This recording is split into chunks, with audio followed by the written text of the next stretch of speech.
CPAM, 24 heures par jour, 7 jours sur 7. Une équipe de professionnels et de passionnés de la radio vous apporte le monde entier chez vous. Information, éducation, récréation. CJWI plus près de vous. Depuis Montréal, radiounion.com, la voix des communautés culturelles au Québec.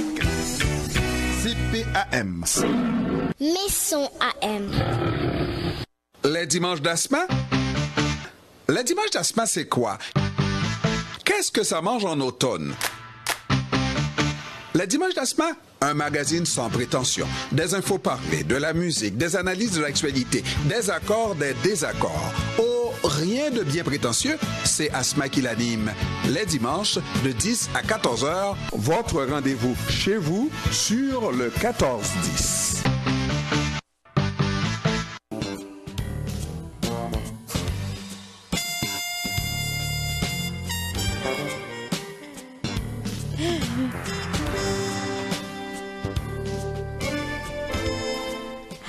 Sous ces quelques notes. Culture. Non, c'est quoi déjà? Mais t'es tout à l'envers, là. Chemin artistique, j'allais dire culturel. Chemin artistique présente. Culture mixte. Spécifiquement pour Martial qui ne doit pas écouter. Oui. Ça lui apprendra.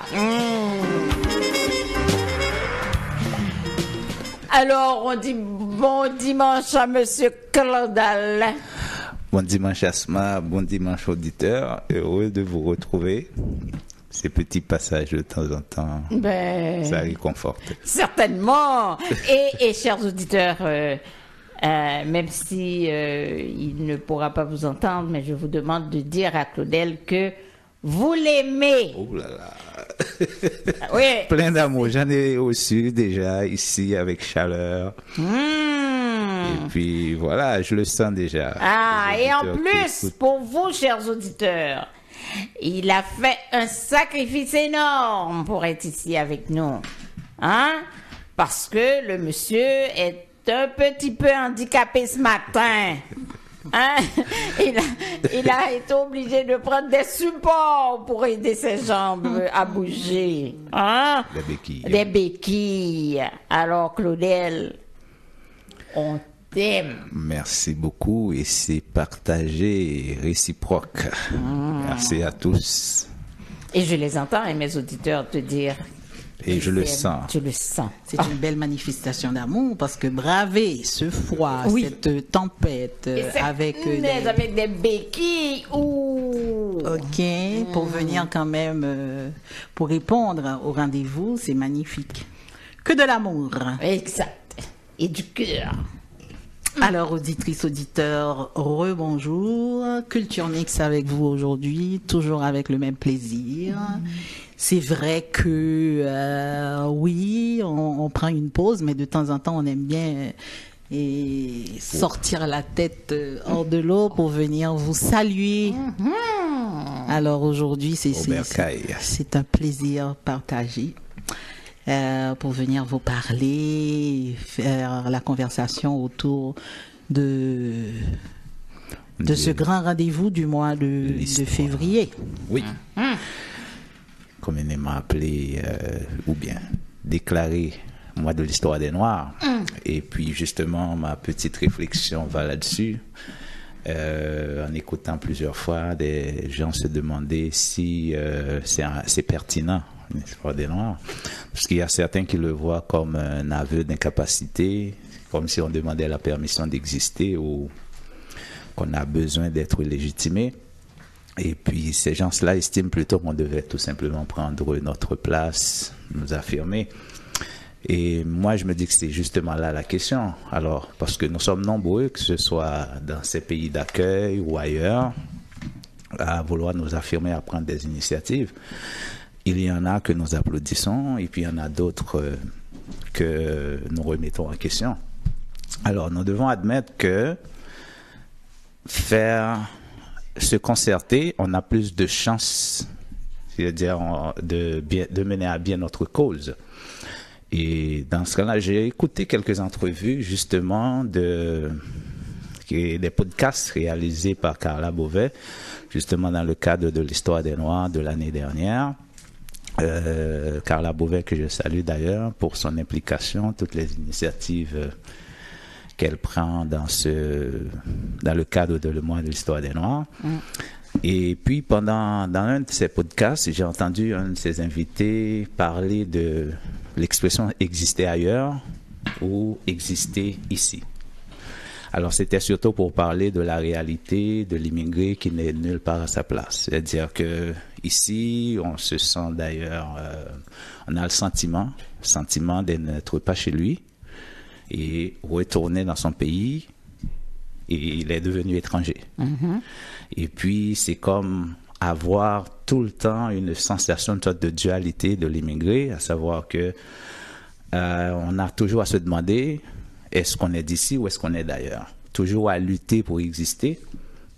Alors, dans ce cas-là, on se demande quoi faire. Quoi faire, surtout lorsqu'on pense à nos enfants, on se dit, est-ce qu'on aimerait et comment faire pour ne pas qu'ils aient à vivre ça?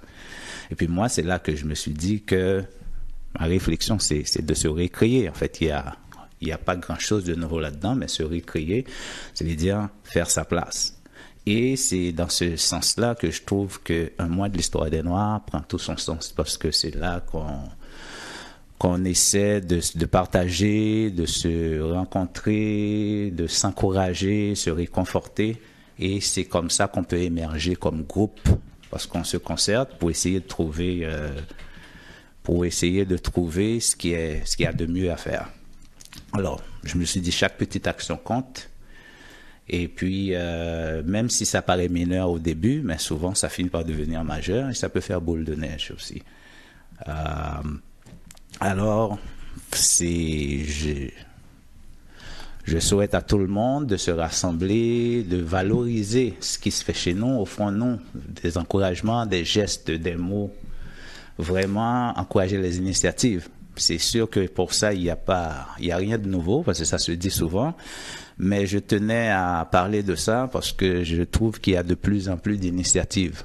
L'initiative, c'est comme une sorte d'éveil que les gens vraiment trouvent important de se rassembler, de partager, de se concerter.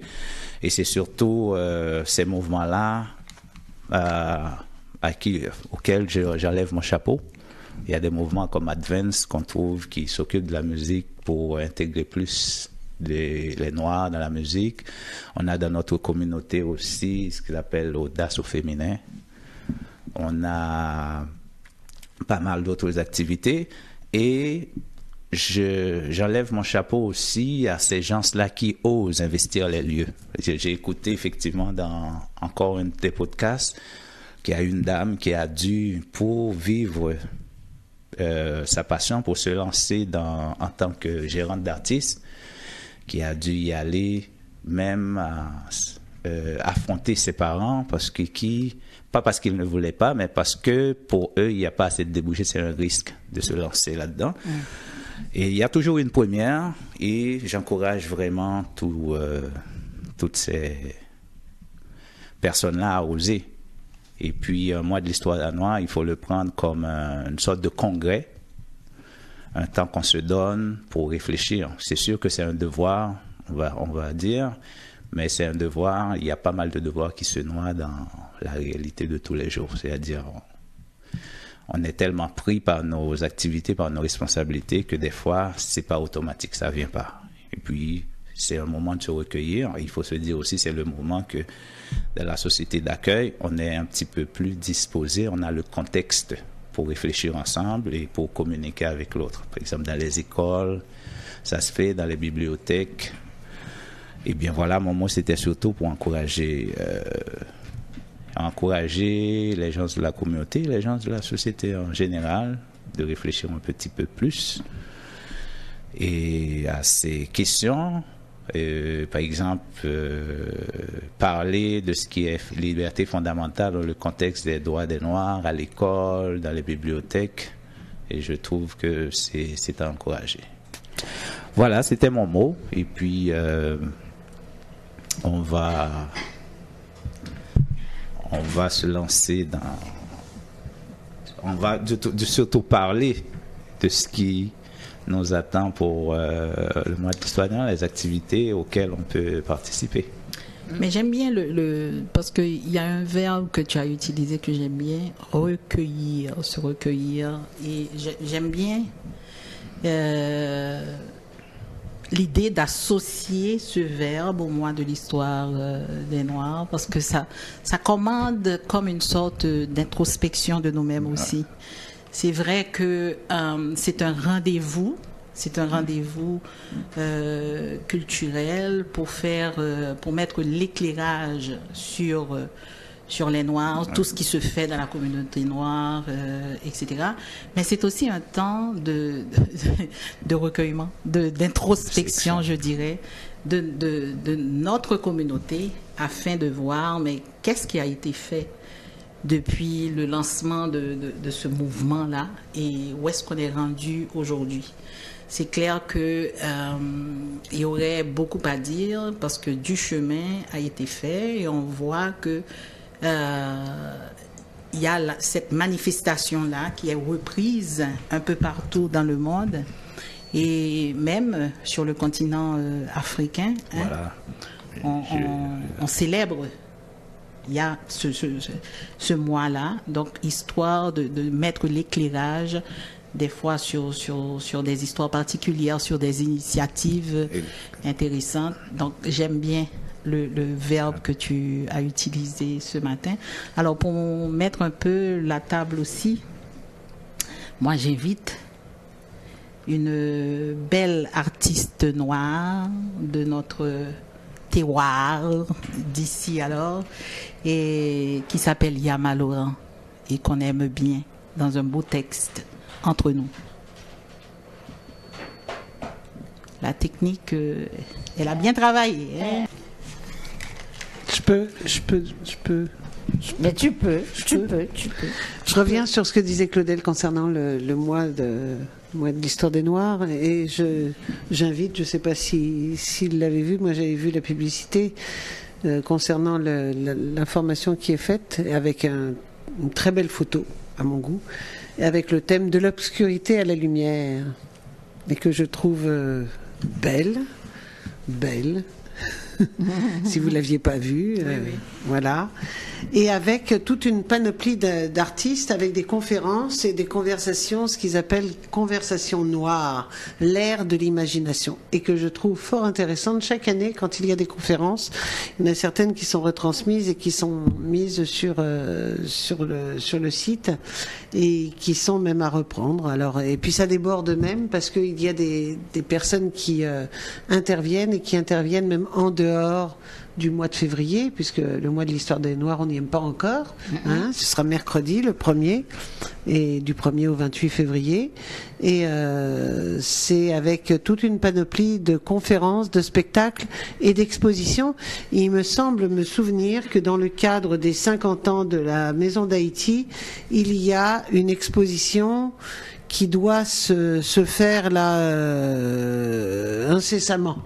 Je suis pas sûre, certaine, mais il me semble bien que j'avais vu ça dans la programmation et dans le cadre aussi bien des 50 ans et en même temps de l'histoire des Noirs. Parce que je sais qu'il y a un spectacle qui se fait la semaine prochaine à la TEU, pas dans la semaine prochaine d'ailleurs, la semaine d'après, puisque le 12, il y a un spectacle à la TEU avec, comment ça s'appelle déjà qui est passé l'autre fois, j'ai perdu son nom, Emeline Michel, spectacle gratuit et à la TEU, et qu'il y a également une exposition à la Maison d'Haïti pour dans le cadre des 50 ans de la Maison d'Haïti. Merci Françoise. Alors oui, effectivement, il y aura un très très beau spectacle avec Emeline Michel. Je pense que c'est le 12. Le 12. J'arrive pas à me... C'est le 11. Hein? Ouais. Bon, le 8, le 11, on va le retrouver. Voilà, parce que j'ai du mal avec les fins de semaine là maintenant. Donc le 1er, 7, 9... oui, bienvenue dans le club. Ben oui, parce qu'on est tellement occupés que maintenant les jours passent et qu'on ne sait même plus quelle journée. Donc c'est une semaine avant vous. La semaine d'avant, je crois. Oui. Alors, on revient sur le mois de l'histoire de Noir en tant que thématique, Claudel. Oui, alors on sait que c'est le mois de l'histoire des Noirs, c'est des actions il y a eu pas mal de ce qu'on peut appeler des activistes, des Noirs américains pour commencer, qui avaient à cœur de porter la cause des Noirs pour les droits qu'ils n'avaient pas eu, qu'ils ne pouvaient pas jouir de leurs droits. Alors on a commencé déjà avec les Frédéric Douglass qui a porté la cause, qui était même allé jusqu'en Angleterre pour défendre, et qui a eu la collaboration des abolitionnistes là-bas aussi, qui a pu discuter, qui a fondé un journal à un moment donné, et a été parmi les premiers. On a eu par la suite d'autres Noirs américains qui ont pris l'initiative, les noms m'échappent tout mais qui ont pris l'initiative, et c'est comme ça, à un moment donné, qu'on a commencé à célébrer. C'était d'abord une question de journée, et puis par la suite, il y a eu le mois de l'histoire des Noirs qui, tout simplement, a débuté en février, parce que ceux qui étaient les protagonistes, en fait, qui portaient la cause surtout,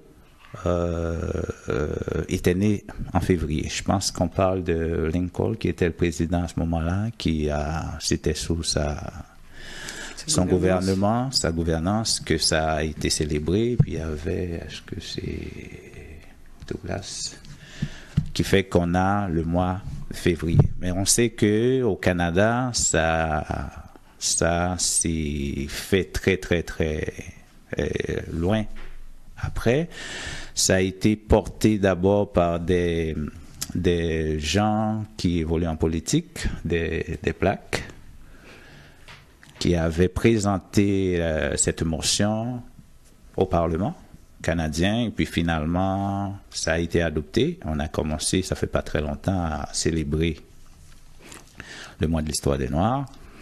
Et puis, voilà, on est là pratiquement chaque année, comme on l'a dit tout à l'heure, à voir ce qui a été fait, les idées qui ont été lancées, et puis à revenir sur les idées. On a parlé de se recueillir, en fait, de se rassembler comme une sorte de congrès, parce que tout simplement, c'est très important d'en parler pour ne pas agir de façon disparate, à savoir qu'il y a quelqu'un qui fait quelque chose, ne pas répéter. En fait, on le reprend comme une sorte, c'est comme on reprend l'histoire, pour éviter de répéter des erreurs, et pour se concerter aussi, pour ensemble déterminer où est-ce qu'on peut aller.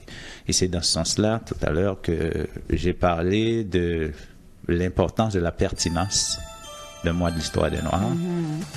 Mais moi, je me suis toujours posé la question, on va faire la pause et puis on pourra revenir après.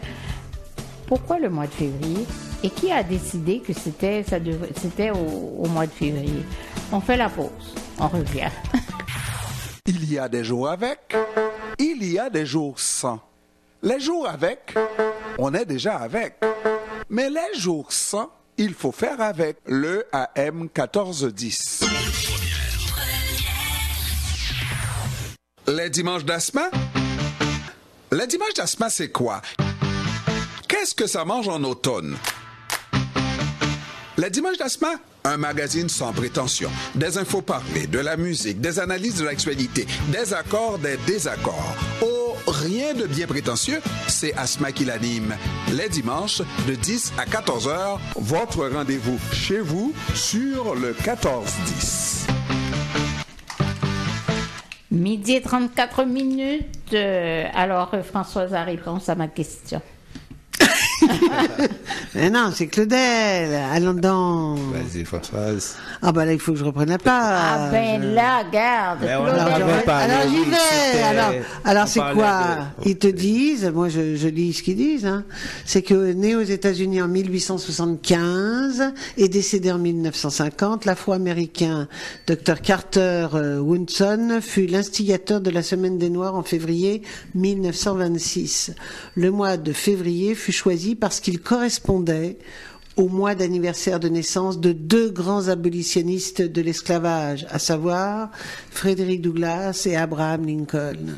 Ah bon. Ça répond-tu à votre question, Madame Asma Heurtelot? Tout à fait. Et je m'excuse pour mon ignorance, parce que le mois de l'histoire des Noirs, j'ai jamais... ça m'a toujours laissé un petit peu... Oui. indifférent. Ah, il faudrait la caméra pour voir ta figure, Voilà. justement. C'est là que ça On y reviendra. Ça laisse pas. Alors, toi. on fait une petite parenthèse puisqu'on parle d'activités inscrites dans le cadre de l'histoire du mois des Noirs. Alors, j'invite à la table un ami, un partenaire, Monsieur Greg Luzincourt de Ibo Music, qui est au téléphone avec nous et qui va nous parler de cette affiche qui est sortie pour le samedi 18 février. Alors, Greg Luzincourt, bonjour. Bonjour Sheila, bonjour à toute l'équipe. Un plaisir d'être avec vous en ce dimanche matin, enneigé. Oui, alors Greg, rapidement, parle-nous de cette affiche qui est sortie pour le 18 février. Alors, on a décidé d'inviter 2 grands noms de la musique haïtienne. Je te laisse les présenter. Tout à fait. Donc, tout d'abord, un grand merci Sheila de m'avoir invité pour parler de cet événement. Donc, c'est dans le cadre du mois de l'histoire des Noirs. Donc, il y a 3 productions qui se sont mises ensemble pour présenter un événement d'envergure. C'est Ibo Music, Culture Marnia et Chemin Artistique. Donc, qui vont présenter aux gens, mais Bello et BIC. C'est 2 artistes très talentueux, très engagés, qui chantent pour Haïti, qui sont des fiers ambassadeurs de la culture haïtienne, que nous invitons dans le cadre du mois de l'histoire des Noirs, à faire vivre la culture haïtienne dans la grande métropole. Cet événement va avoir lieu au centre Leonardo da Vinci, qui se situe bien entendu en plein cœur de Saint-Léonard, en plein cœur de Montréal, au 83-70 boulevard Lacordaire. Donc c'est vraiment ça que nous voulons offrir aux gens, un événement de qualité pour célébrer le mois de l'histoire des Noirs, étant donné que ces artistes-là chantent la culture haïtienne de manière si bien, de manière efficace. Donc, on ne pouvait pas faire autrement de les inviter dans le cadre de l'histoire des Noirs. Donc, les billets sont en vente un peu partout, Sheila. Il y a 7 magasins qui a des billets en vente. Je ne sais pas si tu me permets de les citer dans la radio ou... Mais c'est des points de vente, il faut le dire. C'est ça. Il y a 7 points de vente. Donc, Sono Music, Polytronique, Marché Play du Soleil, MySpot Barbershop, Reul Design, Méli-Mélo Caraïbes et Resto Stivana. Donc, et les billets sont au coût de combien? Présentement, les billets sont au coût de $60. Et puis, ceux qui veulent avoir des places dans la section parterre, avoir un cocktail des bienvenus, il y a des billets VIP à $80. Donc, c'est vraiment jusqu'à tant qu'il y en aura, bien entendu, parce que c'est un événement que, selon nos prédictions, que les billets partent très vite et les places sont limitées, car la capacité du centre Leonardo da Vinci, c'est une capacité maximale aux alentours de 525 places. Parfait. Alors, il y a quand même 2 autres artistes qui ont été invités en levée de rideau. Tout à fait. On a Danielle Guillaume, la talentueuse Danielle Guillaume, et ainsi que Will Julia en levée de rideau lors de cet événement. Et puis, ce que je veux dire aussi, Sheila, c'est un événement, ça va être...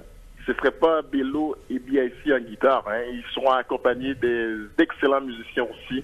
Donc, ça va être une grande première à Montréal parce que ces 2 artistes-là n'ont jamais performé de façon officielle sur une scène à Montréal ou dans un centre de spectacle. Donc, c'est un événement vraiment à ne manquer sous aucun prétexte parce que la fête une façon, on va vraiment célébrer le mois de l'histoire des Noirs d'une façon différente à Montréal cette année. Et il faut dire que la communauté répond assez bien, un peu comme pour la dernière affiche qu'on avait récemment. Pour cette affiche aussi, la communauté répond assez bien. Donc, on est très content de les recevoir le 18 février prochain. Alors, Greg, c'est tout ce que nous avions comme temps aujourd'hui. On se reprend la prochaine fois? Tout à fait, Sheila. Un grand merci encore de m'avoir accordé ce temps ce matin. Et bonne fin d'émission et puis bon dimanche à tous les auditeurs et auditrices. Merci, au plaisir. Alors, voilà deux grands noms de la musique haïtienne. Bello, BIC, qui sont quand même nés dans les années 1970, 75, 79, je pense, pour l'un et pour l'autre, et puis qui vont nous donner du plaisir sur scène à chanter Haïti, qui n'hésitent pas à dénoncer les problèmes du pays, mais à chanter aussi l'espoir. Alors, c'est un rendez-vous le samedi 18 février. Et on est là. Avant, je peux encore interrompre, excusez-moi, là. Je suis contente parce qu'on a eu la chance, Asma a eu la chance de recevoir bien ici, à la radio, il y a quelques temps. Et donc, je complète parce que moi, de l'histoire des Noirs, et puis bientôt, on rentre également dans le domaine de la francophonie, et bien ici, et représentant, et porte-parole. Oui. Mais là, c'est le dernier, bien ici, s'il me semble bien, porte-parole, donc, de la francophonie.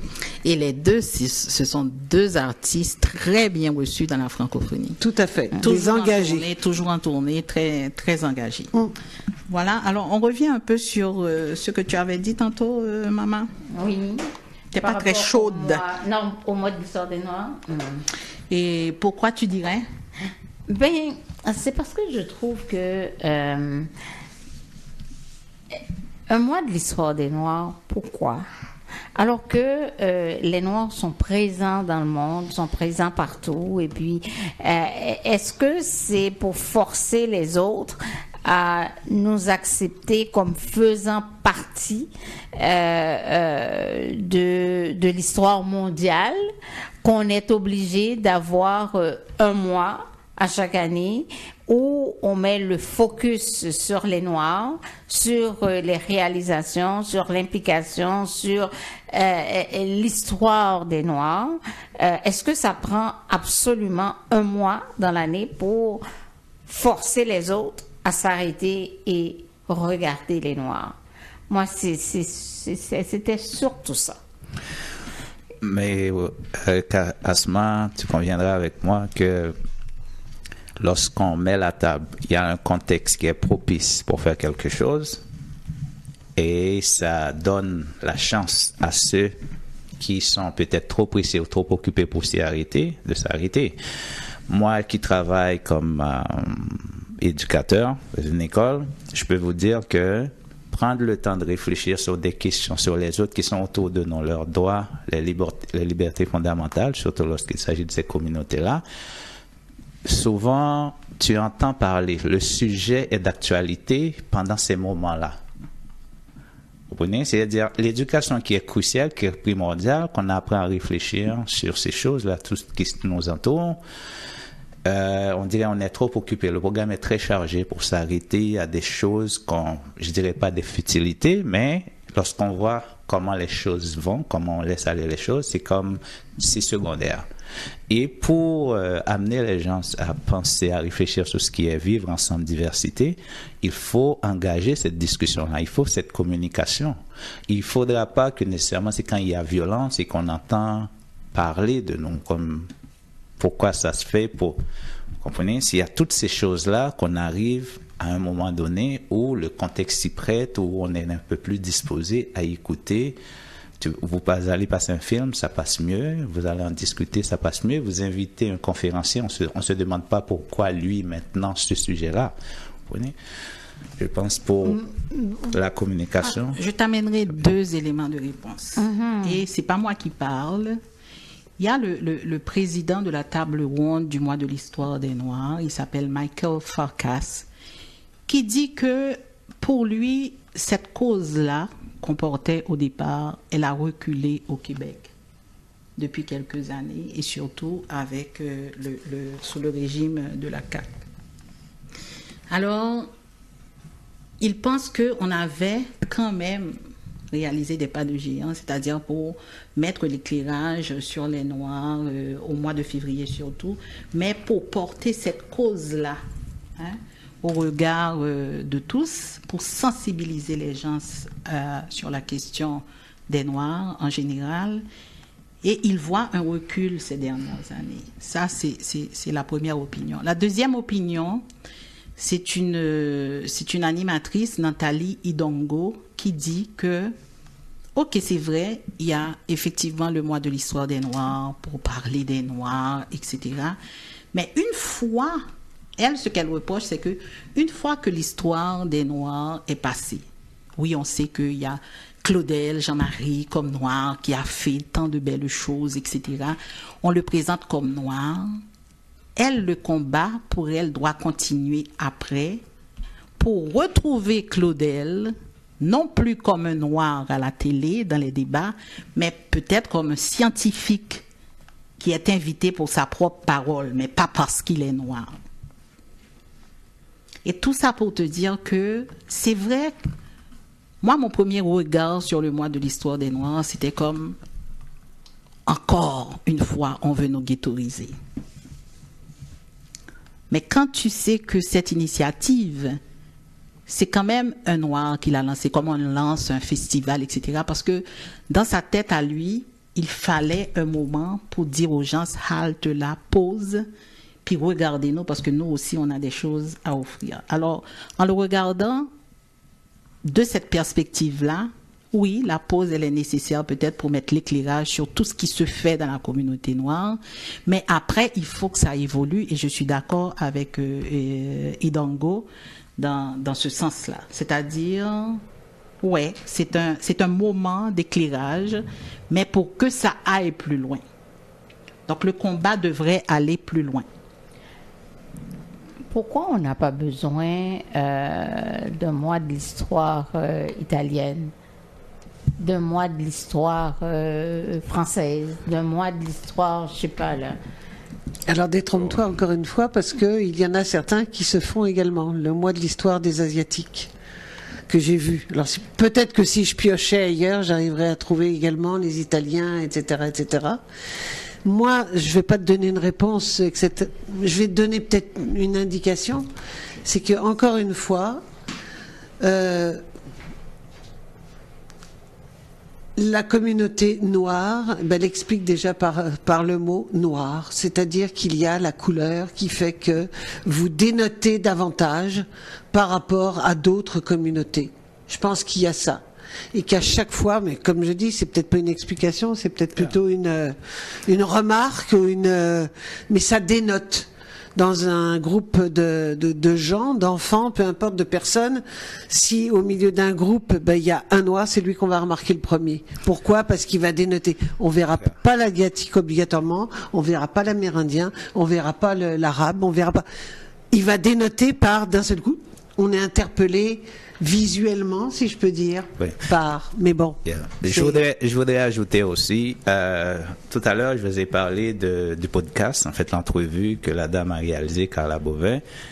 L'un des interviewés était un Congolais, ok, qui devait faire des études en France et qui racontait qu'à un moment donné, avec son professeur, il a eu à discuter de la pertinence d'un sujet. En fait, on lui a demandé de faire un travail, mais qu'il devait s'inspirer de l'Odyssée d'Homère.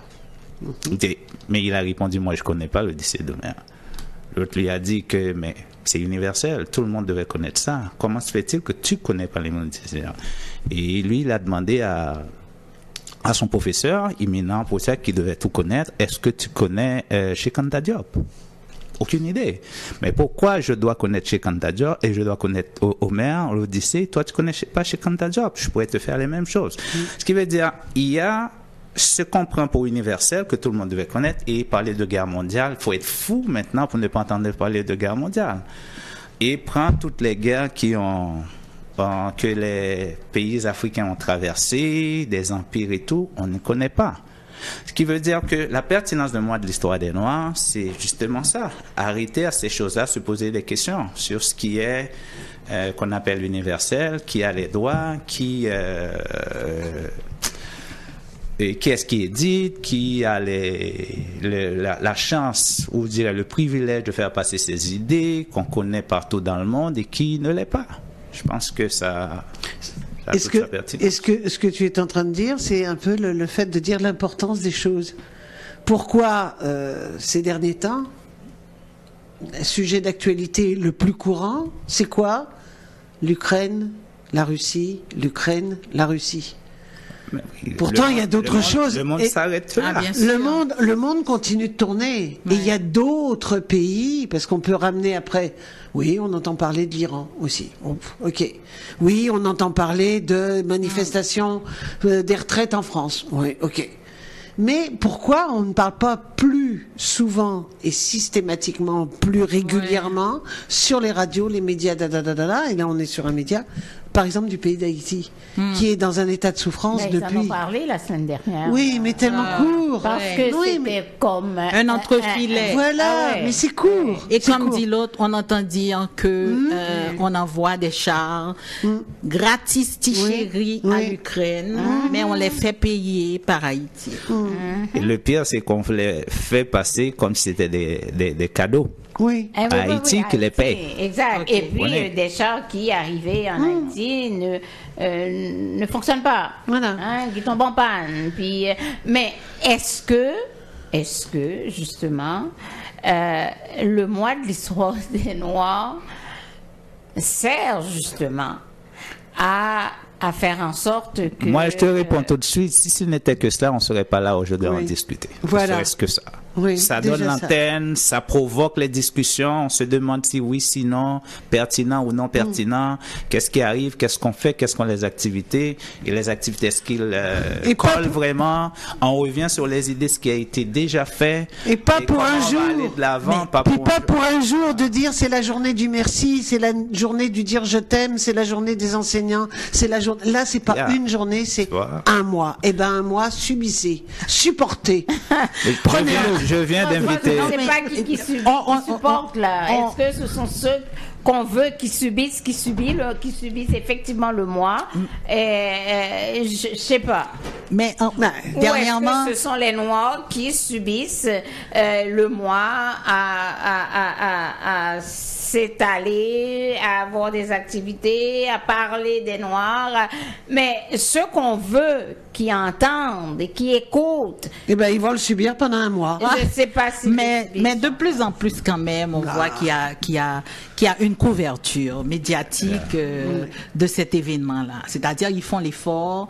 Ce matin encore, je regardais par rapport aux activités, mais tu ouvres le Journal de Montréal, tu ouvres le Journal La Presse, tu ouvres le Devoir. On en parle du mois de l'histoire des Noirs et des activités qui ont lieu ici et là. On en parle beaucoup. Et il faut continuer à sonner la cloche. On n'a pas le choix. On n'a pas le choix parce que sinon, l'autre en face, il en profite ou bien il fait semblant d'oublier. Donc c'est à toi d'actionner l'exercice de mémoire. Eh bien, on va le faire. On va le faire et c'est comme ça qu'il faut le voir, malgré toutes les petites appréhensions qu'on puisse avoir par rapport au mouvement lui-même. C'est comme de dire aujourd'hui, est-ce qu'on peut encore parler de lutte féministe? Bon, j'allais y venir. Parce que tu dis, mon Dieu, mais c'est pas croyable. On est en 2023 et puis il y a des trucs qui se passent encore. C'est pas croyable. Pourquoi il faut y revenir tout le temps? Il faut jamais baisser sa gourde. Et puis, si vous constatez, on fait les nouvelles, vous allez voir que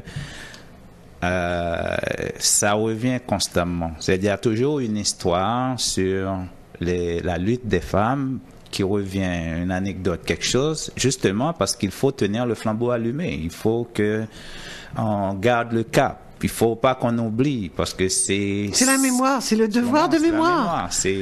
Et l'histoire du drapeau, si chaque année vous n'aviez pas l'histoire du drapeau, des jeunes n'oublieraient le drapeau. Terminé. C'est le devoir, je pense, de mémoire. Et le mois, pour moi, son importance. Si c'était qu'une journée, terminé, le chapeau dessus, ça fait du bien. Avant d'aller en musique, Madame Indongo, elle dit par exemple, si chaque mois ou chaque semaine de l'année, on inclut des personnes des communautés noires dans nos discussions, dans nos entrevues, et qu'on leur pose des questions qui n'ont rien à voir avec leur identité racisée, une fois rendu au mois de février, on aura juste à dire bon mois de l'histoire des Noirs. C'est tout à fait. Et puis une autre chose également, si au lieu d'avoir toujours du visuel, on avait un peu seulement de l'audio. Je suis sûre qu'il y a plein de gens qui seraient énormément appréciés, puis qu'au moment où on découvrirait la tête de la personne, parce que sans arrêt, il y a aussi le fait de oui, ils parlent comme ça, les Africains. Je te dis, ça marcherait très bien, parce que tu as des gens qui manient la langue de telle manière qu'on ne sait pas d'où ils viennent exactement. Puis, à défaut d'autre chose, l'exercice de mémoire, c'est pour la relève.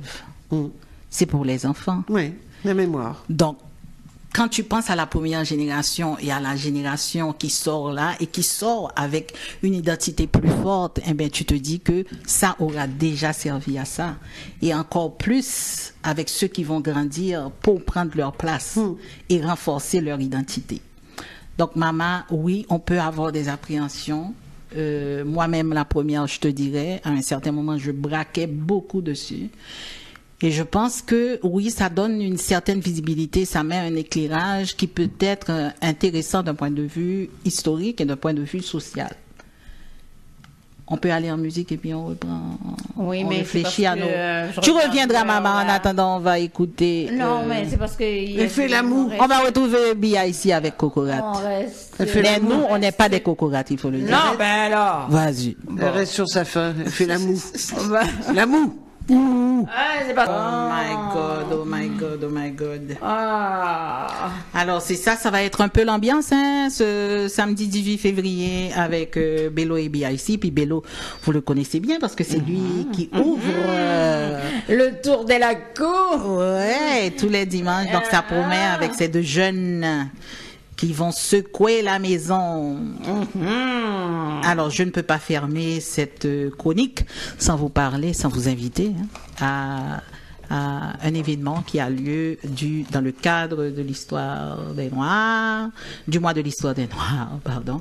C'est une belle exposition rétrospective de l'artiste Dasma Hurtelou du 16 février au 26 mars 2023. Ça s'appelle Rétrospective. C'est l'artiste Pascal Smart à la Maison culturelle et communautaire de Montréal-Noir et de Montréal-Nord. Quel lapsus! Le lapsus de Montréal-Nord. Et puis, notre artiste participera aussi à une exposition, toujours dans le cadre du même mois. Et une exposition organisée par Mosaïque Interculturelle, cette fois-ci à Ottawa, au Parlement, au Sénat du Canada, du 2 au 28 février 2023. Donc, si vous bifurquez par là, c'est une exposition collective cette fois avec 8 autres artistes afro-canadiens. Cette exposition est organisée par deux organismes, Mosaïque Interculturelle et CCAM de Montréal. Voilà. Alors, maman, on remet ça sur le tapis pendant le mois de février. Il faut continuer la discussion sur le mois de l'histoire des Noirs. Absolument. Et puis moi, j'aimerais voir... Et on fera intervenir d'autres personnalités. S'il te plaît, On est d'accord? On est tous d'accord. Ah ben, tu nous... On vote pour... Tu nous fermes ça avec un Bello? Certainement. Vas-y donc. Bello. Merci beaucoup. Ça nous a manqué à Claudel et à moi. À très bientôt. On reviendra, c'est clair. Merci beaucoup. Ben, j'ai pas Bello. Mais oui, tu as Bello. La technique a travaillé, maman. Non, j'ai pas Bello. J'ai deux ici. J'ai pas Bello. Attends, je te mets ça. J'ai pas Bello. Mets-moi Bello. Ah, Bello. Oh. Ah, chamboulé. Voilà. Pour terminer celle-là et commencer l'autre. Oui. Merci. Merci, Carousel. Pourquoi ça sonne? Eh bien, on fait la pause pour aller autour de la cour. Merci beaucoup. Retour avec Ernest Pierre et moi-même. C'est un plaisir de vous avoir. C'est un plaisir, maman. C'est un plaisir. Claudel. C'est un plaisir toujours. Si tout le monde ouvre ça changer, frère, c'est pour montrer bonne volonté. On découle ou on respecte, tandis qu'on pas respecté, faut qu'on doit commencer.